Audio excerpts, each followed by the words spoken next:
La crête de la Rortie se situe au sud du pays des Écrins. Elle marque la séparation entre la vallée de la Durance et la vallée suspendue de Fresinière, où coule la rivière de la Biesse. La confluence de ces deux vallées se situe au pied du hameau de Pallon, entre les communes de la Roche de Rame et Champcelat. Sur le versant exposé sud-ouest, à l'entrée de la vallée de Fresinière, il y a une très belle promenade qui peut se faire sur deux circuits. Le circuit A fait le grand tour par le hameau des Aujards. Le circuit B, plus court, passe en dessous de la Via Ferrata. Le départ de ces balades sont facilement repérables. À l'entrée de la vallée de Fresinière, vous avez un grand parking avec un point d'information. Sur sa droite, vous traversez le petit bosquet pour rejoindre la piste agricole. Vous faites environ 300 mètres pour rejoindre le sentier proprement dit, direction col de l'Aiguille. Au second virage, au niveau du panneau forestier, vous avez le premier croisement. Vous poursuivez sur le sentier supérieur, celui du milieu étant le retour du circuit A venant des Aujards. Ne soyez pas étonnés d'être dans la forêt domaniale du Fournel. Cette parcelle forestière fait partie d'une zone plus vaste, regroupant le vallon du Fournel, situé sur la commune de l'Argentière-la-Bessée. C'est sous une forêt de pins noirs d'Autriche que vous remontez cette première partie de la balade. Cette espèce de conifère qui pousse vite et sur tous les terrains a pour rôle de stabiliser les sols et tout particulièrement retenir l'érosion des blocs sur ce versant. Le sentier s'élève doucement jusqu'à la seconde intersection. Vous poursuivez la montée sur la droite direction Clos du Puy, le sentier venant des Robert et le chemin de retour du circuit B venant de la Via Ferrata. Le sentier serpente peu. Ce sont de longues traversées où le chemin s'élève doucement. Il est d'autant plus agréable si vous l'abordez le matin quand le soleil pointe tout juste ses rayons. Au troisième embranchement, vous allez tout droit direction Clos du Puy-les-Aujards. La série d'intersections étant passée, il ne vous reste plus qu'à vous approcher et évoluer le long de la crête proprement dite, sur un parcours agréable, varié et ludique. Quand vous arrivez dans la première zone de la crête, caractérisée par une dentelle de roches entremêlées de conifères, vous surplombez les deux vallées. Ensuite, vous allez buter devant une masse importante de rochers qui s'érigent devant vous, empêchant la progression. Mais Mère Nature a bien fait les choses. Elle a laissé deux petits passages ludiques afin que vous puissiez découvrir la suite de la balade.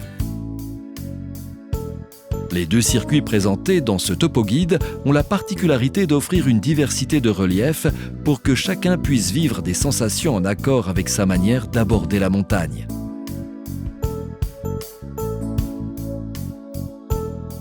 Rapidement, le sentier s'élève en balcon sur le versant de la Durance. Cette portion de chemin est sûre, même si elle paraît plus technique que les parties précédentes. Vous pouvez apprécier à la fois l'étendue de la vallée et le caractère montagnard de ce passage aérien. Sorti de ce passage, vous circulez sur la partie la plus plate de la crête. Le relief est vallonné. Les essences de bois changent. De grands arbres s'élancent, comme les pins sylvestres et les pins à crochets, qui se côtoient sur un terrain ouvert au vent. Il en résulte parfois que ces arbres élégants cèdent sous les contraintes naturelles. Vous évoluez au milieu de ces arbres couchés laissés sur place. Leur destinée, loin des activités humaines, joue un rôle important dans la biodiversité.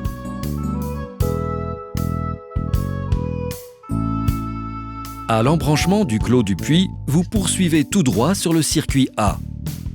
À gauche, le circuit B, qui passe sous la Via Ferrata, vous est présenté dans la dernière partie de ce film.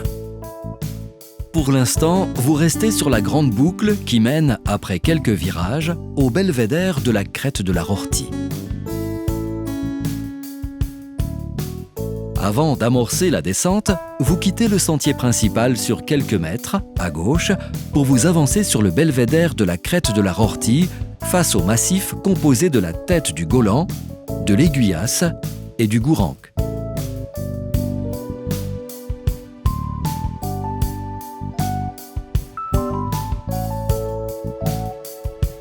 Ce point de vue panoramique culmine à 1763 mètres d'altitude.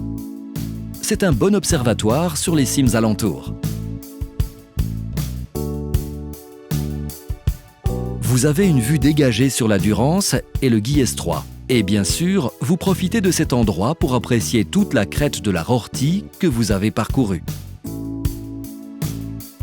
Vous dominez aussi la vallée verdoyante de Fresinière, de son entrée du côté de Pallon jusqu'au fond où s'érige un ensemble de sommets et de lacs situés dans la zone centrale du parc national des Écrins.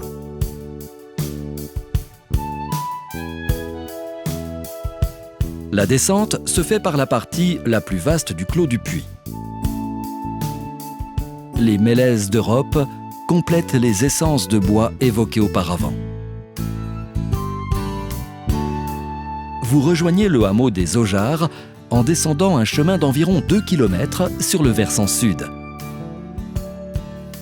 À l'entrée du hameau, vous prenez sur votre gauche pour le traverser. Le chemin est en contrebas de la Grande Croix. Vous croisez la route forestière au niveau du hameau des Fazis.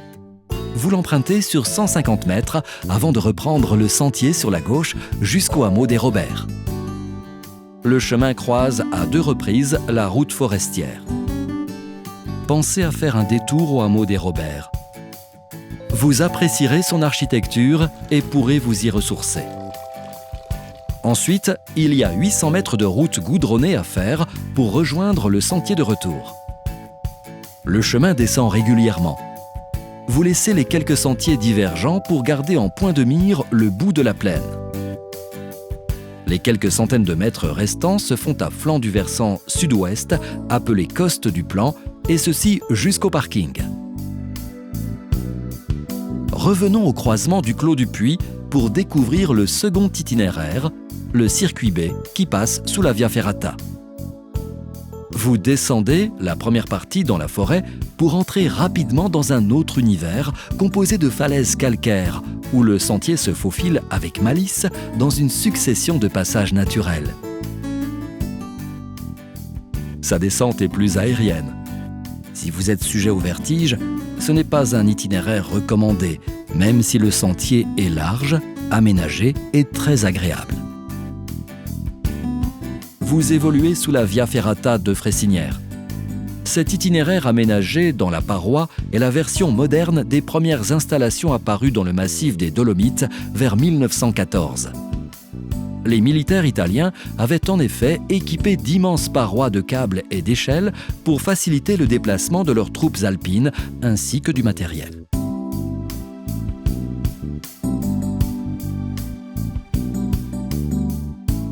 Juste après le croisement de cette Via Ferrata, en redescendant, vous passez sous une grande cavité rocheuse ayant servi au XVe siècle comme point d'orgue au massacre du peuple vaudois persécuté.